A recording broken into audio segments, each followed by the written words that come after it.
బుద్ధుని బోధనలలోని ప్రసిద్ధమైన తాబేలు నక్క కథకు సంబంధించిన ముఖ్యమైన విషయాల సమ్మరి ఇది. ప్రాచీనమైన కుమ్మసుత్త ఆధారంగా ఒక తాబేలు తన అవయవాలను ఎలా లోపలికి దాచుకుంటుందో ఉదాహరణగా చూపిస్తూ ఒక భిక్షువు తన ఇంద్రియాలను ఎలా అదుపులో ఉంచుకోవాలో ఈ కథ మనకు చాలా స్పష్టంగా వివరిస్తుంది.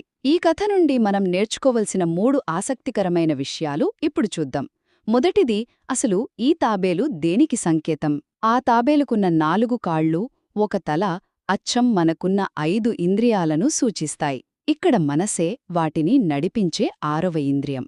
ఒక తాబేలు ప్రమాదం రాగానే తన చిప్పలోకి ఎలాగైతే వెళ్ళిపోతుందో, మనసు స్థిరంగా ఉన్నప్పుడు ఒక భిక్షువు కూడా లోతైన సమాధి స్థితికి వెళ్లి బాహ్య ప్రపంచం నుండి తనను తాను పూర్తిగా కాపాలుకోగలడు. రెండవది, ఇక్కడ నక్క దేనిని సూచిస్తుంది? ఈ నక్క అనేది ప్రలోభాలకు, అంటే మనల్ని దారి మళ్లించే మారకు ఒక గుర్తు. గమనించండి, ఈ నక్క నేరుగా ఎప్పుడూ దాడి చెయ్యదు. తాబేలు తన అవయవాలను ఎప్పుడు బయటకు తీస్తుందా అని సైలెంట్గా పొంచి ఉంటుంది.